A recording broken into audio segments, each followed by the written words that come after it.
Maraming bumibilib sa malinis na mga kalye sa Marikina. Isa sa mga proyekto para magtuloy-tuloyan ang tagalinis on wheels ng lungsod. Para bigyan ng mukha ang balita, Mobile Journal Ivan Tarinque. Ito ang tagalinis on wheels ng Marikina. Isa itong tri-bike na may nakakabit na trash bin sa likod. Ginagamit ito ng mga street sweeper ng lungsod. At imbis na walis, ito ang bit-bit nila para madali makuha ang basura sa daan. Actually, may naka-deploy kami na mga street sweeper per area. Pero dahil doon sa tagalinis on wheels, mas napapabilis yung trabaho. Kadalasan, ang mga nakukuha nila ay mga maliliit na kalat gaya ng nalaglag na dahon, candy wrappers, hanggang maliliit na plastic bottles. Kapag umulan kasi, yan ang madalas bumabara sa mga kanal. Kasya sa likod ng tri-bike ang 250 kilo na sako at diretso namang dinadala ito sa disposal center ng lungsod. Hindi naman siya ganong kahirap. Pinagagamit namin yan, syempre sa medyo bata-bata pa na street cleaner natin para pagka nagpedal, pag may laman na yung sako, hindi sila mahirapan pumedal. Noong 2016, unang ipinaronda ang mga bisikletang ito. At ngayon, 6 na aktibong umiikot sa 16 na barangay ng lungsod. Inspired ito mula sa ibang bansa at sa kasalukuyan, Marikina lang ang meron nito dito sa Pilipinas. Nag-benchmarking din sa atin dito, mga taga-iba-ibang lugar na ang sabi, re-replicate daw nila kasi maganda yung impact. Mas simple lang ang pagpulot ng basura sa mga maliliit na bagay tulad dito naman nagsisimula ang pagpapanatili ng kalikasan sa isang lugar. Mobile Journal Ivan Tarinque po hatid ang mukha ng balita. Pag-usapan pa natin ang tagalinis on wheels kasama si Mobile Journal Ivan Tarinque. Okay, Ivan, araw-araw bang rumoronda yung mga tagalinis on wheels? Actually, Papsi, no, araw-araw rumoronda yan. No? Kasi sa Marikina, Papsi, hinati nila yan per area. No? So, parang sa isang area, merong 4, 3, or 5 barangay yan. Okay. No? So, per area, may isang certain na tagalinis on wheels no? Na umiikot doon sa area na yan. So, currently ngayon, Papsi, 6 yung umiikot ngayon sa Marikina. So, Okay. yun yung, at araw-araw yan umiikot. No? Kanina nga, Papsi, pagpunta natin doon sa City Environmental Office, parang 3 yung naiwan doon dahil naka-lunch break ata.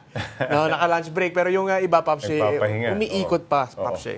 Okay, Ivan, nakakapuno pa rin ba talaga sila ng isang sako sa buong araw? Sa ngayon, Papsi, no, bihira daw sila makapuno. Actually, nung kanilang trash bin. No? Kasi sa likod, Papsi, kasya 250 kilos na sack. No, so medyo marami-rami naman 'yon and hindi lang kasi malalaking bagay no kanina may mga sabi sa atin merong kinukuha mga plastic bottles, mga disposable cups no na kinukuha at tinatapon doon sa kanilang tagalinis on wheels. No, ang minsan nga daw Paps, pumupunta pa doon sila doon sa mga certain na mga street sweeper, no? At yung mga naipon ng street sweeper nililipat sa kanila at sila naman na yung magdadala. At taga-pick up na. Nagiging ganun na rin Paps yung kanilang ikot Paps. Alam mo, Ivan, pareho taga Marikina, no? Hindi na ako magtataka yung mga ganitong idea na may kinalaman sa bisikleta, no? May kinalaman sa mga ganyan. Talagang champion ng Marikina, no?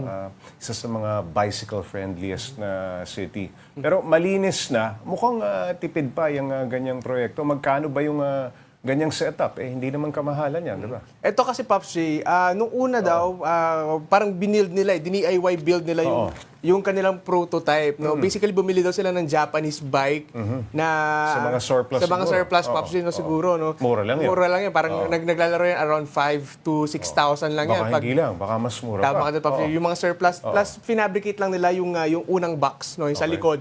No? So hindi tayo nabigyan ng full estimate, pero more or less daw, medyo mura-mura yung kanilang production nito. Pero nung nanalo daw sila Paps doon sa isang contest dahil nga dito, no, nabigyan sila ng pondo kaya mas dumami ngayon Ayun, naparami yung unit. Naparami yung kanilang unit na umiikot dahil doon Paps. Ano bang napapanood ko, no? May parang white box sa likod, ano? Ano bang laman yan sa likod, no? Maliban dun sa sisidlan ng mga basura. Paps, Meron pa bang mga karga yan? Kung basically, Paps, yung likod na yan, may onting compartment pa yan, no, na nakakapaglagay sila ng walis, no, yung mga panlinis. nung mga Ay, yung mga tongs. pantusok ng basura. Tama ka dyan, Papa. So, nagkakaroon siya ng maliit na storage space para ilagay doon yung ilang equipment nila. Pero more or less, Papa, 90% nung box na yan, trash bin. Talaga, no? Diyan nilalagay yung mga napupulot nilang mga mga basura, Pops Jay. Okay, Ivan, anong reaksyon ng street sweepers nila na nakatoka na maging tagalinis on wheels? Actually, Pops Jay, natuwa yung mga street sweepers nila dahil yun nga, no, Mukhang mas mabilis maglinis. Okay? tama ka dyan. Mas mabilis maglinis, mas nakakaikot daw sila, plus hindi daw sumasakit yung likod. No? oo. So, yun daw yung naging, parang naging... Di ka nayuyuko. Hindi ka nayuyuko kasi usually, Pops Jay, pag magwawalis ka, kailangan mo yumuko. Para namang nagwawalis ka sa inyo. Nagwawalis ako, Pops Jay. Okay. Pero ayun, yun daw, nakatulong naman daw yun na hindi na ganong kasakit yung Okay, kanilang ayan, likod. At nakikita natin. No? Mabilis. medyo relax na rin kasi nakaupo nga sila, nagbibisikleta. And sinabi rin naman sa atin na hindi naman daw ganon kabigat yung pagpinedal na ito.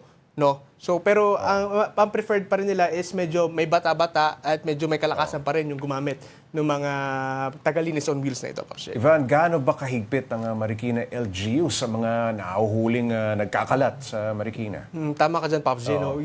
Merong fine. No, ito yung 2014 anti-littering. Magkano? 500 pesos, Pops Jay, yung Pag nahuli. yung pag nahuli ka ng fine. Pero ayun, Pops Jay, medyo malaki yun. Pero kasi hindi lang yan, Pops Jay, dun sa nahuli ka eh. Meron din yan segregations ng mga basurahan, no? Medyo mas malaki yun, no? Nasa 1,000 yung fine doon pag nahuli ka, mali yung segregation mo ng basura, Pops Jay. Alright, maraming salamat, Mobile Journal Ivan Tarinque.